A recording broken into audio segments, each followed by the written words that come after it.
Good evening, my Sagittarius family. Welcome back to Magic Mom Ministries. I hope you've been enjoying our marathon session, and I'm sorry to make you last, but that in no way makes you least. We're going to use an extra deck on yours just to make up for you having to wait so long and stay up so late, depending on where you are. I'm going to use the Everyday Witch Tarot.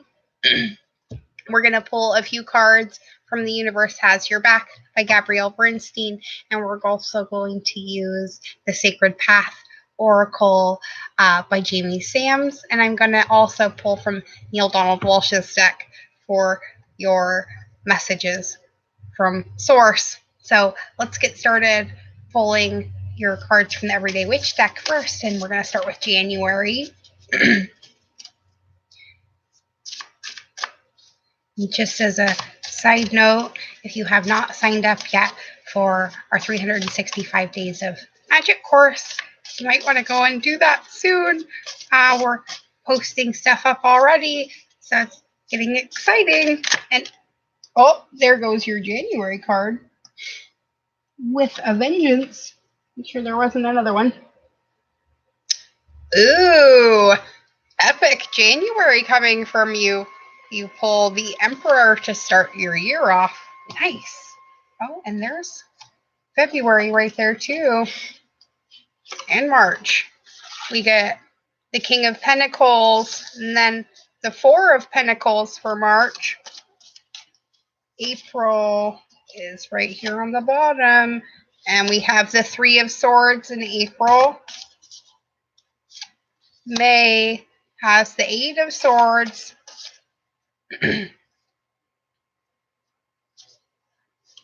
Get June.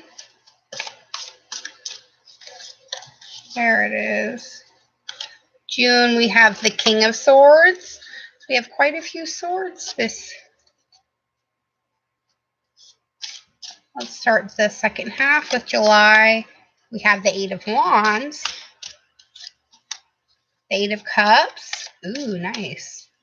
That's 3 eights, guys. The Nine of Pentacles in September. I like that. October has the Empress. A little bit of a continuation. The Four of Swords in November. A little bit of peace and quiet. And the Ten of Cups for your December card. Wow. What a finish. All right. Let's get your cards from Universe Has Your Back. January, there is nothing sexier than your authentic truth. February, oneness is your true nature. March says you are loving the energy of the universe. April, you are choosing to learn through love. May says when you lean on the faith in the universe, peace becomes real. And in June, you know the universe has your back. August, July, you're recognizing that you've chosen fear and you choose again to choose love.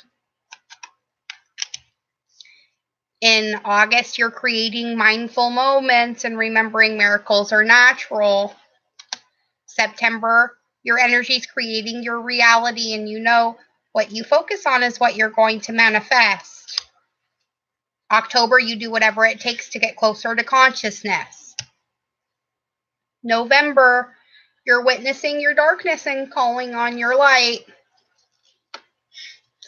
And at the end of the year, the presence of love is always going to cast out fear. And one last card says, all obstacles this year for you are detours in the right direction. Remember that, Sagittarius, because you have quite the beautiful ending. All right, let's get your Sacred Path cards. I'm going to get one for January and June, and then July and December. Okay. And then one for the beginning the middle and the end of the year for the Divine Wisdom cards. And let's get started. All right, so January, you're finding your usable energy. All right, the Thunder Beings card is about harnessing your personal power.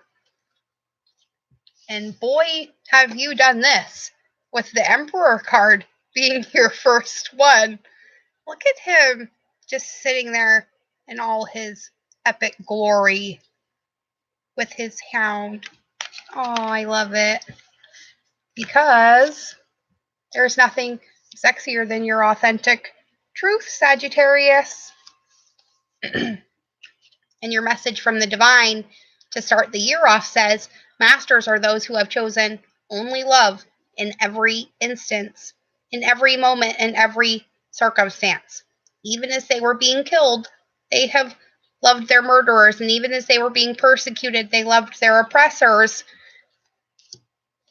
We have a few repeat cards coming out, so it seems to be a pretty strong message for this year for a few signs about staying centered in that. February still sees you sitting pretty. You have the King of Pentacles, and you know oneness is your true nature. So you're really sitting solid in the knowledge that you're exactly where you need to be at the start of this year, Sagittarius. In March, you start to feel a little bit unstable, or maybe like things are too good to be true. We have the Four of Pentacles card, which is kind of about sitting too tightly on the things that we have because we fear that they're going to be taken away from us. But what you need to remember is you are the loving energy of the universe, and what you think, you manifest. So, by April, you're choosing again to choose to learn through love, okay? And this is freeing you from whatever this baggage is that you've been carrying for quite some time. This is a really old wound that you seem to kind of keep picking the scab off of every once in a while to make yourself feel it. So as a reminder, maybe to not open yourself up, but remember, choose to learn through love instead and not fear of the past repeating itself. Because by May, you're learning, when I lean on the faith of the universe, peace becomes real. And we have the Eight of Swords to accompany that. Now, if you look at this card, you think that she's trapped and this situation is dire and bad things are happening. But really, she's trapped herself. If you look really closely, she's holding the end of that rope that ties her wrists together. And she could very easily drop it and let go of it, take off her blindfold, and realize the only ones trapping her there is herself. So, May, learn to lean on your faith that everything's going to be okay, and it will. If you don't, we'll manifest that too. June, we have the King of Swords. The giveaway ceremony, which is about releasing things that are no longer for us, like our fear. And acknowledging the universe has my back. And there we have one owl. There's a couple in here. So June, we have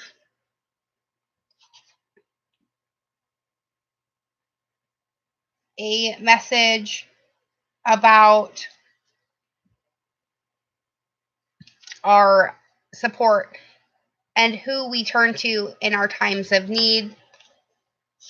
And maybe we're feeling a little bit overwhelmed by things in July. But we need to recognize that we've chosen fear and choose again and choose love. This seems to be a recurring theme for you in this upcoming year. So, your message from the divine for the second half of the year says earthquakes and hurricanes, floods and tornadoes, and events that you call natural disasters are but movements of the elements from one polarity to the other. The whole birth-death cycle is also part of this movement, and these are the rhythms of life. And everything in gross reality is subject to them, because life itself is a rhythm. Remember, God is actually a process, not a person. It's the process of us evolving to be our highest self. So, in August, we are, again, choosing love. I create mindful moments throughout the day, reminding myself that I am love and miracles are natural. And here we have the Eight of Cups showing up again, this time in another deck. Boy, this one just keeps popping up for a lot of people. We have a lot of us leaving behind situations that we thought were ideal because they just don't work, and walking into a much more simplistic life filled with joy and happiness instead of lack and struggle. In September, you are fully harnessing the fact that your energy creates your reality, and what you focus on is what you'll manifest. And boy, did you manifest away. Here you have the Nine of Pentacles. The universe said yes. You're going to get what you want. Enjoy it in September. And in October, too, because in October it says, I do whatever it takes to get closer to consciousness. And it is followed up by the Empress. So, the Empress is the full embodiment of reaping what you sow. So, what are you harvesting? Because in November, we're going to have a little bit of a chance to think about all of this, it looks like. Because we have the Four of Swords, and she is deeply contemplating her next move in life. So we may have a bit of a hibernation period right before your guys' next solar return. And this is going to be the point where you're fully facing your shadow, I guess. Because your card from the universe says, I witness the darkness and call on the light with my prayer. Thank you, universe, for guiding me to perceive this fear through the eyes of the teacher of love. Looks like you're finally realizing your lesson. And then the universe is going to duly reward you for learning it. You're closing the year with the Ten of Cups, Sagittarius, and I think that's about the best close I've seen so far. Because you learned that the presence of love will always cast out fear. And that your intent means everything. Your last message from the divine for this year says you have nothing to learn about relationships. You've only to demonstrate what you already know. So you're done learning about this, Sag. It's time for you to put it into practice and stop being so scared. Dip your toes in the water. I promise it's warm. And nothing is going to bite you unless you ask it to. So, remember, oneness is your true nature, and choose to learn through love because you are the loving energy of the universe made manifest. And remember your little prayer, too, when it seems like it's getting dark. Thank you, universe, for guiding me to perceive this fear through the eyes of the teacher of love, and see how quickly your perception changes. That's going to be it for all of this. I hope you guys have enjoyed this journey through all the signs, and a brief look at what you can expect for 2019. I'll be back around the 15th, and we'll look at what January into February is going to look like in a little bit more depth for each sign again. But for now, good night, everyone. And know, from us here at Magic Mom Ministries, we love, appreciate, and are in full support of each and every one of you. And if you need to have a question answered or just a little pep talk, shoot me a donation. We'll get together and figure out how we can get you moved forward past whatever block it is that you're going through. Be well and be good. And I will see all of you tomorrow morning at 11 a.m. for our next Walk with Spirit. Good night, everyone.